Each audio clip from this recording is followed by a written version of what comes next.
Hey guys, tonight we begin with a smell you can't quite imagine. The pungent, earthy, overwhelming stench of a Viking farm, a place where animals slept beside humans, where waste piled up in corners, and where survival meant learning to live with odours that would send modern noses running. So before you get comfortable, take a moment to like the video and subscribe, but only if you genuinely enjoy what I do here. And let me know in the comments where you're tuning in from and what time it is for you. It's always fascinating to see who's joining us from around the world. Now, dim the lights, maybe turn on a fan for that soft background hum, and let's ease into tonight's journey together. Picture yourself stepping onto a Viking farmstead in the year 950. The first thing that hits you isn't the sight of longships or the sound of warriors sharpening swords, it's the smell. A thick, complex wall of odour that seems to have physical weight. Manure, wet wool, smoke, fermenting fish, unwashed bodies, rotting vegetables, and the sharp tang of urine used for everything from cleaning to textile work. It's not just unpleasant, it's nearly suffocating. Modern people romanticise the Vikings. We imagine proud warriors with braided beards, elegant longships cutting through fog, and heroic raids on distant shores. What we don't imagine is the reality of their daily lives. The farmsteads where most Vikings actually lived. Places where survival meant embracing smells that would make a modern sanitation inspector weep. The Viking Age farmstead wasn't designed for comfort or cleanliness. It was designed for survival in one of the harshest climates on Earth. Long, brutal winters where temperatures plummeted and daylight vanished for months. Short growing seasons where every scrap of food had to be carefully preserved. And isolation. Farms scattered across fjords and valleys, each one a small fortress against starvation and the elements. In that world, smell wasn't a problem to be solved. It was simply part of existence. The smoke that filled your lungs also preserved your meat. The manure that offended your nose also fertilised your fields. The fish rotting in barrels also kept you alive through winter. Every terrible odour had a purpose, a reason for being tolerated, even cultivated. The Vikings didn't have sewage systems or running water. They didn't have soap in any recognisable form. They certainly didn't have deodorant, air fresheners, or the modern luxury of pretending that human bodies don't produce waste. Instead, they had adaptation, a cultural acceptance of odours that today we'd classify as biohazards. And here's what's fascinating. They didn't just tolerate these smells, they built their entire agricultural system around them. The stench of a Viking farm wasn't accidental. It was engineered. A carefully balanced ecosystem of animals, humans, and decomposition, all working together in one confined space. It was survival disguised as suffering, and it worked for centuries. So tonight, we're going to explore that world. Not the glory of Viking raids or the poetry of their sagas, but the daily reality of their farms. The animals that lived beside them, the waste they managed or didn't, the food preservation techniques that created unholy odours, and the surprising ways they actually tried to cope with living in what was essentially a controlled biological nightmare.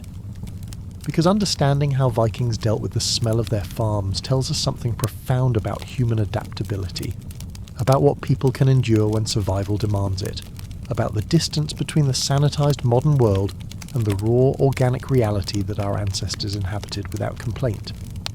Let's start with the centrepiece of Viking farm life, the longhouse. This wasn't just a building, it was the entire world for a Viking family during the long winter months. A single structure, typically 50 to 100 feet long and about 15 feet wide, with walls made of wood, turf or stone depending on what the landscape offered. The roof was thatched with straw or covered in layers of sod, and the floor was packed earth, sometimes covered with rushes or straw. Inside this structure lived the farmer, his wife, their children, elderly relatives, slaves if the family could afford them, and most importantly, the animals. Cows, sheep, goats, pigs, chickens, and sometimes horses all shared the same roof. There were no separate barns for most families. The animals lived at one end of the longhouse, the humans at the other, with only a low wooden partition between them if they were lucky. Why this arrangement? Simple. Heat. During Scandinavian winters, temperatures could drop well below freezing for months on end. Keeping animals alive required warmth, and keeping humans alive required the same. By combining everyone under one roof, body heat from dozens of living creatures created a survival temperature. It wasn't comfortable, it was barely adequate. but it kept everyone alive. The problem, of course, was that this arrangement created an olfactory catastrophe. Imagine 20 or 30 sheep breathing, defecating, and occasionally dying in the same enclosed space where you're trying to eat dinner. Add several cows with their constant digestive processes. Throw in a few pigs rooting through scraps, and don't forget the chickens producing their own special contribution to the aromatic symphony. The walls themselves absorbed odours. Turf walls, while excellent insulators, were essentially compressed dirt and vegetation. They held moisture, they harboured insects, and over time they became saturated with the smells of everything that happened inside the longhouse. Cooking fires, wet wool, human sweat, animal waste. All of it soaked into the walls like a sponge. Ventilation was minimal. There was usually a smoke hole in the roof where the central hearth smoke could escape. Maybe a small window or two covered with animal skin or wood shutters in winter, but opening these too wide meant losing precious heat. So the longhouse existed in a perpetual state of compromise, sealed enough to stay warm, but consequently thick with smoke and stench. The floor was the worst. Packed earth covered with straw or rushes sounds rustic and charming. In reality, it was a biological disaster zone. Spilled food, animal droppings, human waste when the weather was too harsh to venture outside tracked in mud, and general decomposition all mingled in the floor covering. When the straw got too disgusting, which might take weeks or even months, it would be cleared out and replaced. But in the meantime, it fermented. Archaeologists excavating Viking longhouses have found floor layers up to several feet thick, compressed accumulations of organic material built up over years. These layers tell us exactly what life was like. They find seeds, bones, insect remains, and yes, abundant evidence of fecal matter. The Vikings were literally living on top of their own waste, adding fresh straw on top and hoping for the best. At night, when everyone was trying to sleep, the longhouse was at its worst. The fire banked low, the smoke hanging in the air like fog, the sound of animals shifting, breathing, occasionally bleating or lowing, the smell concentrated by hours of closed-up warmth. And somewhere in that darkness, an entire family trying to rest, knowing they'd wake up with the same smells embedded in their hair, their clothes, their skin. It wasn't just unpleasant, it was unhealthy. Respiratory diseases were common. Lung problems from constant smoke inhalation plagued Vikings throughout their lives. Modern studies of Viking skeletons show clear evidence of chronic respiratory issues. Living in a smoke-filled, animal-contaminated space took its toll on every set of lungs in the longhouse. Yet, this was normal. Children born in longhouses knew nothing else. The smell wasn't an aberration to them. It was simply the smell of home. They had no frame of reference for anything different, no knowledge that buildings could be designed to separate human living space from animal quarters. This was life, and complaining about it was as pointless as complaining about winter. The longhouse was more than shelter. It was a survival strategy that happened to smell terrible, and every family that made it through winter in one of these structures proved that humans can adapt to almost anything when the alternative is freezing to death in the dark. Now let's talk about the livestock themselves, the true architects of the Viking farm's aromatic profile. These weren't modern farm animals bred for docility and cleanliness. These were hardy, semi-wild creatures that had barely been domesticated, and they acted accordingly. Sheep were the backbone of the Viking farm economy. They provided wool for clothing and trade, meat for food, and milk for cheese and butter. A typical farm might keep 20 to 40 sheep, all of them living in close quarters during winter. Sheep are surprisingly smelly creatures. Their wool holds moisture, which when combined with body heat creates a distinctive wet sheep odour that permeates everything. Add in their constant production of pellets, small but numerous, and you have a recipe for persistent stench. Viking sheep weren't shorn as cleanly as modern breeds. Their wool was often pulled or plucked rather than cut, a process that left oils and lanolin coating everything it touched. That lanolin, while useful for waterproofing, smells strongly of sheep. The women who worked with raw wool spent their days elbow deep in grease and odour, carding, spinning and weaving materials that reeked of animal. Cows were precious. A farm lucky enough to own several cows was wealthy by Viking standards. But cows are large animals with large digestive systems. A single cow can produce 50 to 100 pounds of manure per day. In a longhouse setting, That manure didn't magically disappear. It accumulated, was trampled, mixed with straw, and slowly composted in place. The ammonia smell from cow urine was particularly sharp, especially in the confined space of the longhouse. Goats added their own special contribution. Smaller than cows, but just as productive in the odour department, goats have a distinctive musky smell even when they're clean. Viking goats, living in close quarters and rarely if ever bathed, were pungent beyond modern imagination. They also had a talent for getting into everything, knocking over storage containers, eating things they shouldn't, and generally creating chaos that added to the farm's aromatic complexity. Pigs, when a farm could support them, were perhaps the worst offenders. Pigs are intelligent, curious, and absolutely filthy by nature. They wallow, they root, they eat garbage.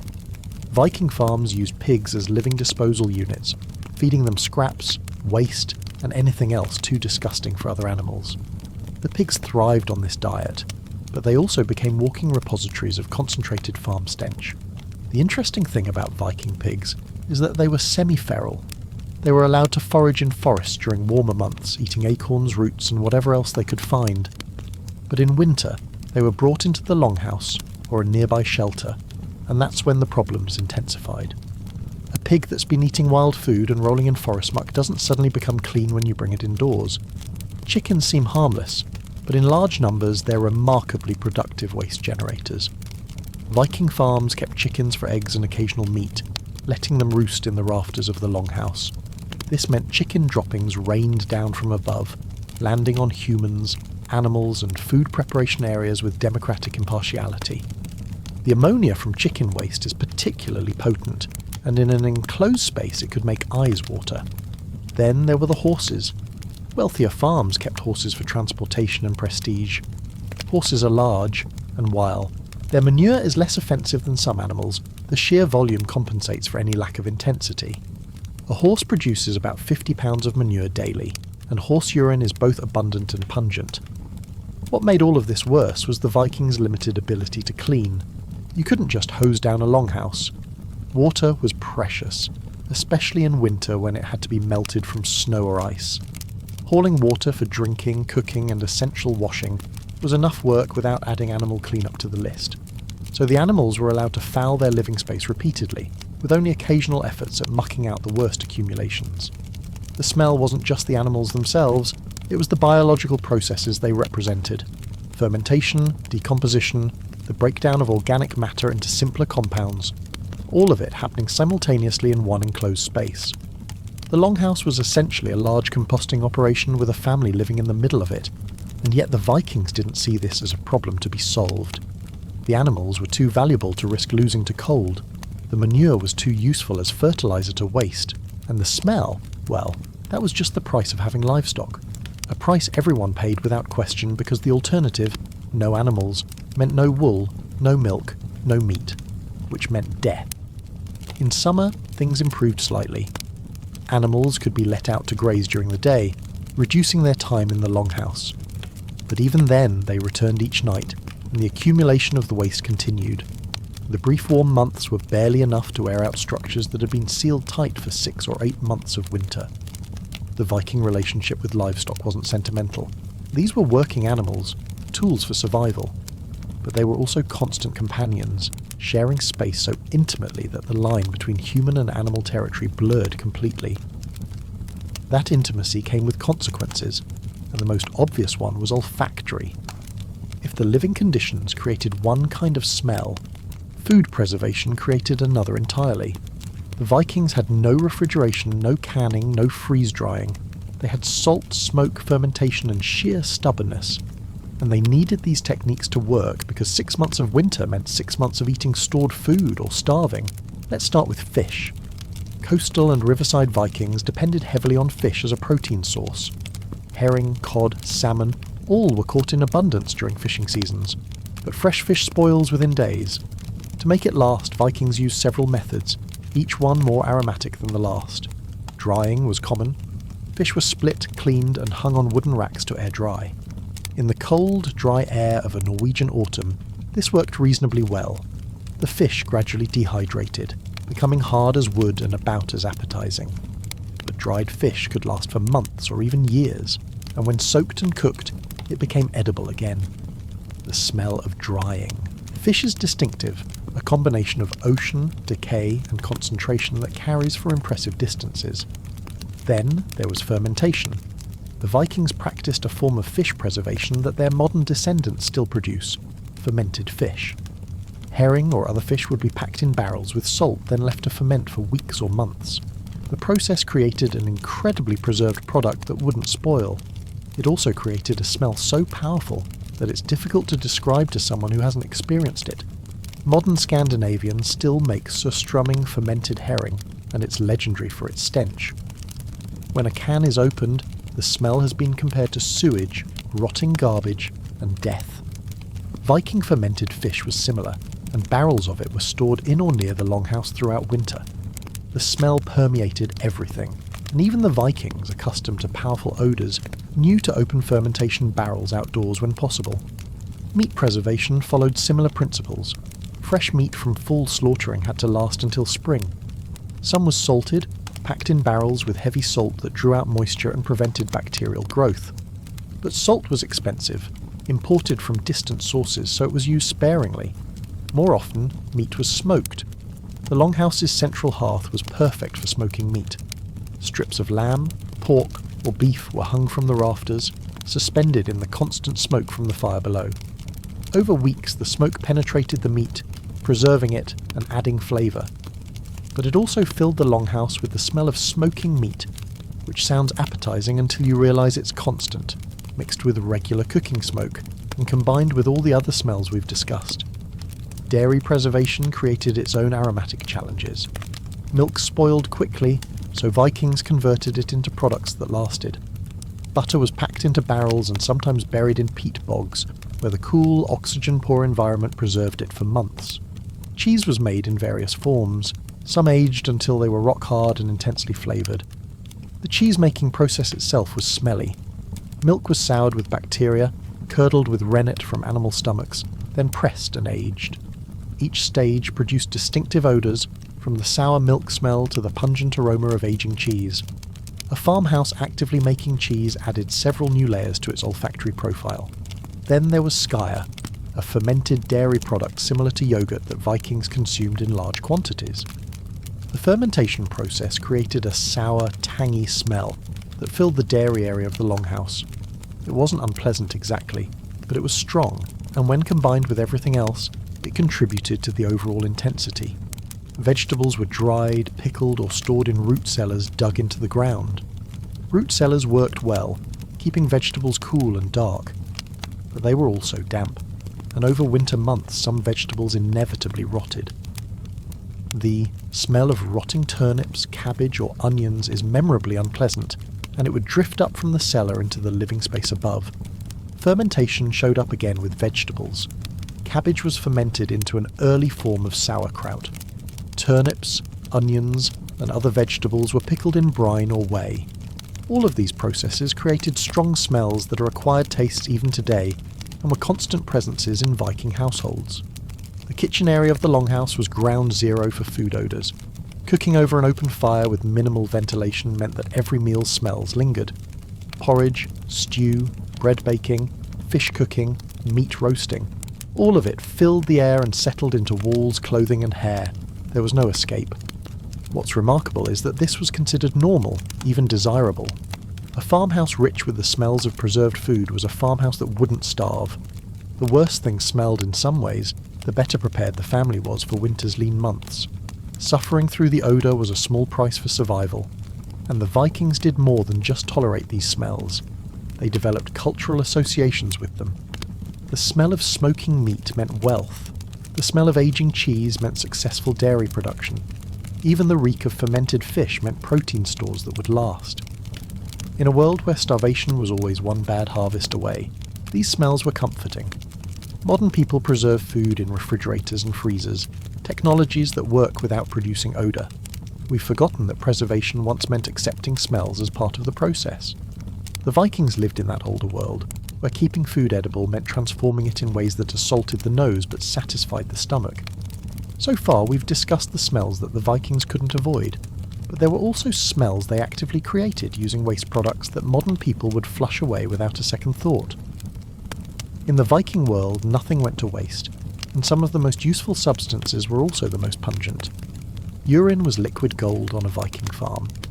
Human and animal urine both had practical applications that made them too valuable to simply dispose of. The most important use was in textile production. Wool, after being shorn or plucked from sheep, had to be cleaned and processed. Urine, particularly stale urine that had fermented for several days, was an excellent cleaning agent. The ammonia in stale urine broke down the lanolin and dirt in raw wool, making it easier to work with. Women would soak wool in large vats of urine, stirring and working it until the fibres were clean. This process, called fulling, was essential to textile production. It was also incredibly smelly. The sharp ammonia reek of fermenting urine is distinctive and powerful, and it would fill the work area and cling to the women performing the task. Urine was also used in leather production. Tanning hides required softening and treating, them with various substances, and urine was one of the most effective. Hides would be soaked in urine for days, allowing the ammonia to break down proteins and make the leather supple. Again, the smell was intense, but the results were necessary. Some Viking farms kept collection vessels specifically for urine. Family members and workers would urinate into these containers rather than outdoors, saving the liquid for later use. Imagine having a bucket in the corner of your living space, gradually filling with urine over days or weeks until there was enough for the next batch of wool processing. The smell wasn't just present during use, it was a constant fixture. Animal urine served similar purposes, though in larger quantities. Cow urine was particularly valued because of its volume. A single cow produces gallons per day, and all of it could be collected if the farmers were motivated. This collected urine would be stored in barrels or pits, gradually fermenting until it reached peak ammonia content. The ammonia from urine had another use as a primitive disinfectant. Vikings would sometimes splash diluted urine on surfaces that needed cleaning, particularly in food preparation areas. The ammonia killed some bacteria, making it marginally safer. Of course, it also made everything smell like a poorly maintained public restroom. Manure was the other crucial waste product.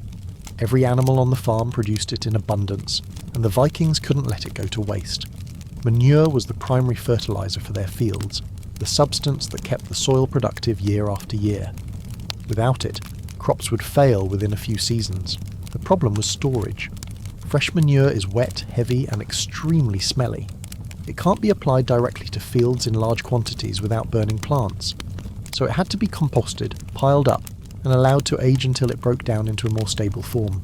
These manure piles were monumental, and they were positioned near the longhouse out of necessity. A proper manure pile is a biological furnace. The decomposition process generates heat, which is why steaming manure piles were common even in cold weather, but it also generates smell, an overwhelming combination of methane, ammonia, and organic decay. These piles would sit for months, slowly composting, and the smell would drift across the entire farm on any breeze. In spring, when fields were being prepared for planting, the aged manure would be loaded into carts and spread across the fields. This was back-breaking work, and it meant spending days handling and distributing material that had been festering for months. The smell clung to workers, to tools, to everything it touched. The Vikings understood, instinctively if not scientifically, that this cycle of waste collection, composting and field application was essential. They were recycling nutrients back into the soil, maintaining fertility in an otherwise harsh environment. The smell was simply the cost of doing business. Some farms also practiced something called night soil collection, a polite term for human feces. Rather than building proper outhouses or latrines, which would waste valuable fertilizer, some Vikings collected human waste for use in fields. This practice was less common than manure use, but not unknown, particularly on farms that needed every advantage they could get. The cultural attitude toward waste was fundamentally different from ours. We see urine and feces as disgusting, things to be hidden and disposed of as quickly as possible. Vikings saw them as resources, valuable inputs into the agricultural cycle. This mindset allowed them to tolerate smells and handling practices that would horrify modern people. Children grew up helping with these tasks.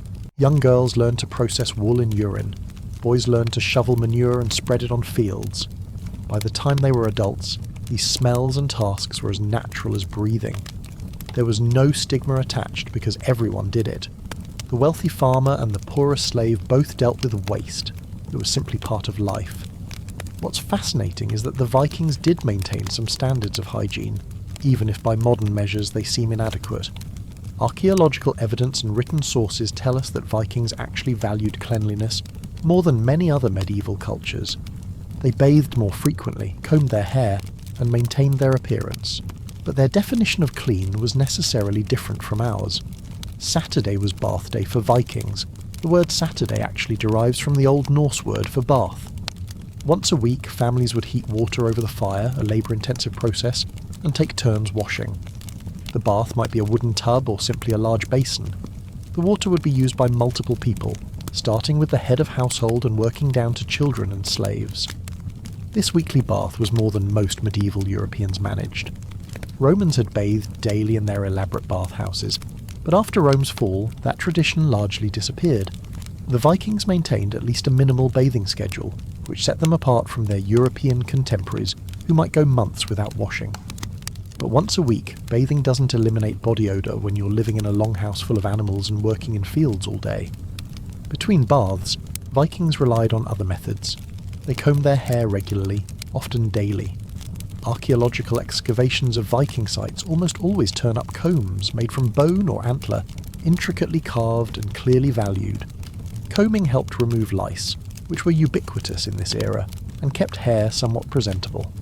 Men often grew beards, but they trimmed and maintained them. Grooming tools including tweezers and ear spoons, yes, Vikings cleaned their ears, have been found in many Viking graves. These weren't just status symbols, they were everyday implements that people carried with them. Vikings also used something resembling soap, though not soap as we know it. They made a substance from animal fats and wood ash, which when mixed created a crude form of lye soap. This could be used for washing clothes and bodies, though it was harsh and not particularly pleasant.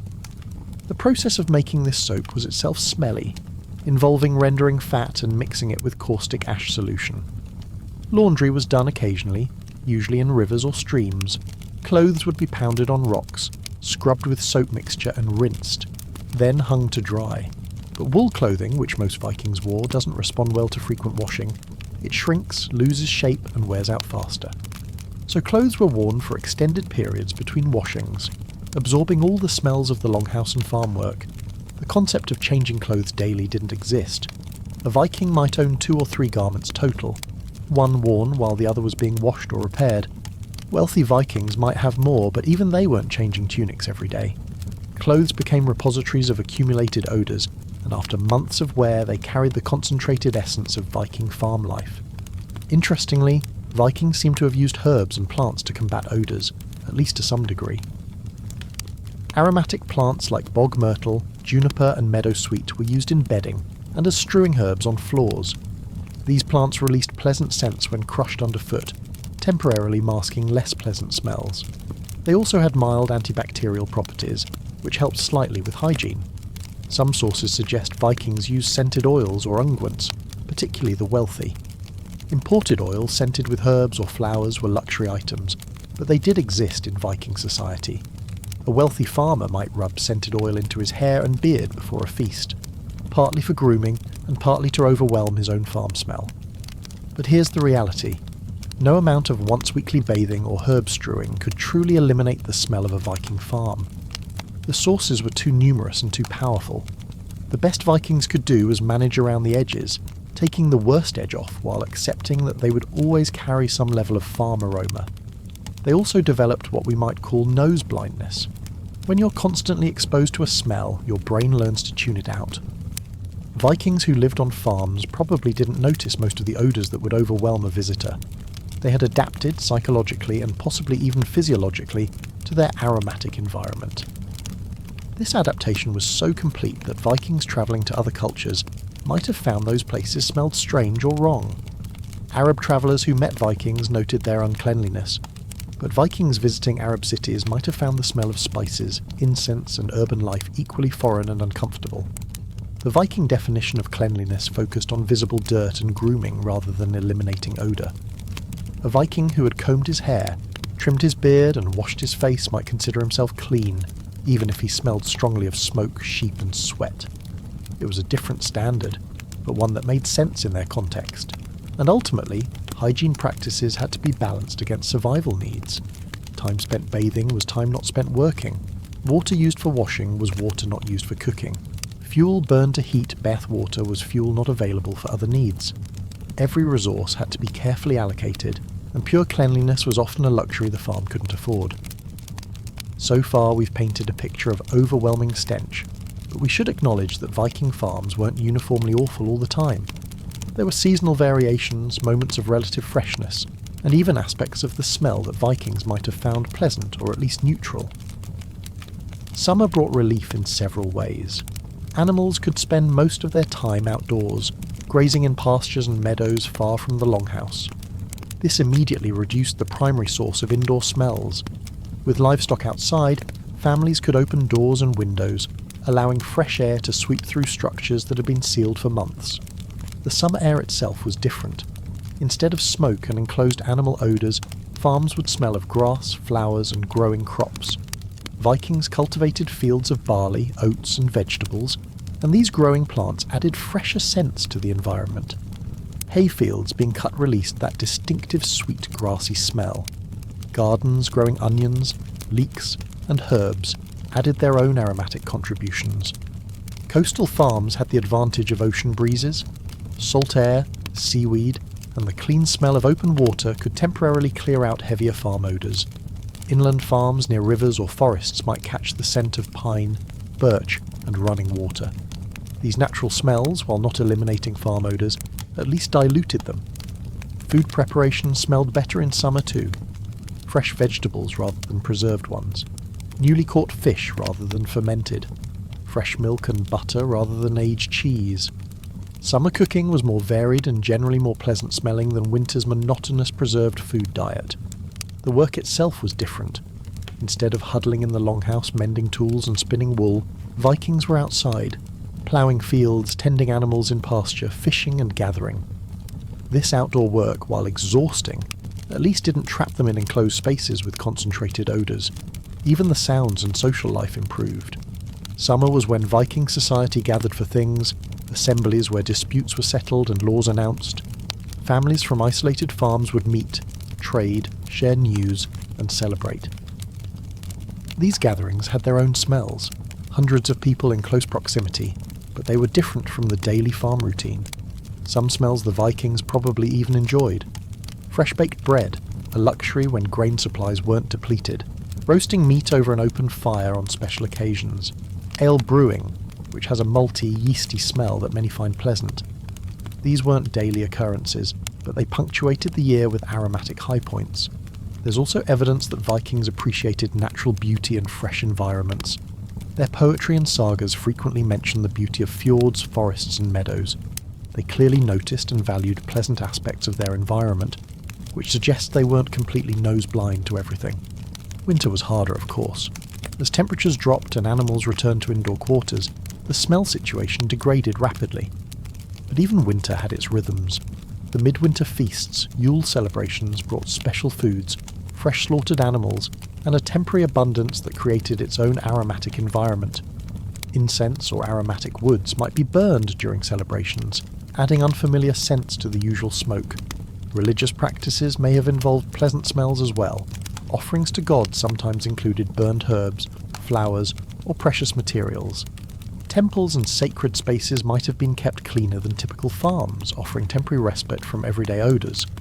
What's important to understand is that Vikings distinguished between normal farm smells and problematic ones. A certain baseline of animal and smoke odour was expected and accepted. But if something smelled wrong, diseased animals, rotting food, or seriously foul water, Vikings would recognise it and take action. They weren't indifferent to all smells, just adapted to the ones that were part of normal life. They also recognised that some smells signalled prosperity. A farm rich with the smell of curing meat and aging cheese was a successful farm. The smell of animals meant wealth in livestock. Even the reek of manure piles meant fertile fields to come. In a subsistence agricultural society, these smells carried positive associations even as they assaulted the nose. Modern people often imagine that historical populations were simply miserable, suffering through conditions we'd find unbearable. But happiness is relative. Vikings found joy, satisfaction, and meaning in their lives despite or sometimes because of the harsh conditions. The smell of the farm was just part of the package, the price of a life that also included family, community, and the satisfaction of successful survival. They had adapted not just physically, but psychologically. The smells that would send us running were part of a home to them. The longhouse might reek, but it was warm and safe. The animals might be pungent, but they provided life's necessities. The preserved food might smell terrible, but it meant surviving until spring. In their context, Vikings made sense of their aromatic environment. They lived with smells we'd consider intolerable, because the alternative, separating humans from animals, building elaborate sanitation systems, or developing preservation methods that didn't reek, wasn't possible with their technology and resources. And yet, underneath the adaptation and acceptance, there were hints that Vikings did recognise the cost of their lifestyle. Respiratory diseases were common, as mentioned, but there's also evidence of Vikings seeking fresh air when they could. Sagas mention characters going outside to clear their heads, walking along shores or into forests. Were they escaping the smell of home? Possibly. Some wealthy Vikings built separate structures for animals, a luxury that most couldn't afford. This suggests that when resources allowed, they preferred some separation. The smell wasn't actively desired, just accepted as necessary by those without alternatives. Visitors to Viking farms, particularly those from other cultures, consistently commented on the smell. Arab travellers, as noted, were not impressed. This outside perspective confirms that Viking farms really were as aromatic as we've described. It wasn't just in their heads. The smell was real and noticeable to anyone not raised in that environment. But visitors also noted Viking hospitality, their generosity and their pride in their farms. Despite the smell, Vikings showed their farms to guests, offered food and shelter, and conducted business without apparent embarrassment. The smell was part of their world, acknowledged but not a source of shame. This attitude is perhaps the most alien aspect to modern people. We're trained to be ashamed of body odour, animal smells, or any hint of uncleanliness. Vikings had no such shame. Their smell was honest, the natural result of an honest life of hard work. Why apologise for what everyone shared? As we near the end of this journey through the aromatic world of Viking farms, it's worth reflecting on what these smells really represented. They weren't just bad odours to be endured. They were the smell of survival itself, the physical manifestation of the compromises required to live in one of Earth's harshest environments. Every terrible smell on a Viking farm served a purpose. The animals whose waste and breath filled the longhouse also provided meat, milk, wool, and leather. The smoke that choked lungs also preserved food and provided the only heat source for cooking and warmth. The fermented fish that reeked also supplied protein through long winters. The urine that stank also cleaned wool and tanned leather. This is what subsistence agriculture smells like when stripped of modern conveniences. No sewage systems, no separate barns with ventilation, no refrigeration, no chemical preservatives, no running water, just humans, animals, and organic materials all pressed together in desperate cooperation against cold and starvation. The Vikings succeeded in this environment for centuries. They not only survived but thrived, building ships, raiding distant shores, establishing trade networks, and creating a rich culture of poetry, law, and craftsmanship. They did all of this while living in conditions that would make modern people physically ill. This tells us something important about human adaptability. We are creatures capable of adjusting to almost any circumstance. What seems unbearable to outsiders becomes normal to those who live it. The smell that would drive us away became simply background to Vikings who knew nothing else. It also tells us something about the cost of progress. Our clean, deodorized, sanitized modern world is built on technologies and systems the Vikings lacked. Central heating, plumbing, refrigeration, chemical preservatives, separate zoning for animals and humans. All of these innovations solved problems that Vikings could only endure. But those solutions came slowly, developed over centuries. The Vikings lived in the long gap between recognizing problems and solving them. They knew their farms smelled terrible. They just couldn't do much about it without sacrificing survival. Even as late as the 19th century, farms in Scandinavia and throughout Europe still resembled Viking-era conditions in many ways. Animals and humans sharing buildings, minimal sanitation, strong reliance on preserved foods. The transition to modern farming took 1,000 years, and it was driven by technological developments the Vikings couldn't have imagined. Today, we've sanitised not just our environments, but our very concept of what life involves. We're shocked by the idea of living with animals, repulsed by the thought of fermented fish or urine-cleaned wool. We've lost the ability to tolerate the organic realities that our ancestors faced daily. Whether this is progress or loss is debatable. We've gained comfort, health, and longevity. We've lost resilience, acceptance, and perhaps a certain honesty about life's fundamental processes. The Viking who lived surrounded by smell knew where his food came from, understood the cycles of life and death, and had no illusions about nature's harshness. The smell of a Viking farm was the smell of life lived close to the earth, unmediated by technology or pretense. It was real in a way that our climate-controlled, deodorized world isn't. We've traded that reality for comfort, and most would say it's a fair trade. But in learning about how Vikings coped with their aromatic environment, we learn something about ourselves and the distance we've travelled from our agricultural past. The Vikings coped through adaptation, through cultural acceptance, and through simple lack of alternatives. They built their lives around the smells, incorporating them into daily routines and finding meaning despite the discomfort. They survived, which was the only goal that mattered. And perhaps that's the real lesson. Survival doesn't require perfect conditions. It requires stubbornness, creativity, and the ability to endure discomfort without giving up. The Vikings had all three in abundance. Their farms smelled terrible, but they endured. They thrived. They built a civilization that we still remember 1,000 years later. The smell has long since faded from those ancient longhouses. The animals are gone, the fires are cold, the barrels of fermented fish are empty. But the story of how Vikings lived with their smell tells us something timeless about human nature, about our ability to adapt, to persist, and to find ways of living even in conditions that seem impossible. So tonight, as you settle into your clean, climate-controlled space, maybe spare a thought for those farmers of the north. The men and women who lived surrounded by smells that would make us retch, who coped with grace and humour, and who proved that humans can endure almost anything when survival demands it. Their world was harsher, stranger, and far more pungent than ours, but it was theirs, and they made it work, and that perhaps is worth remembering.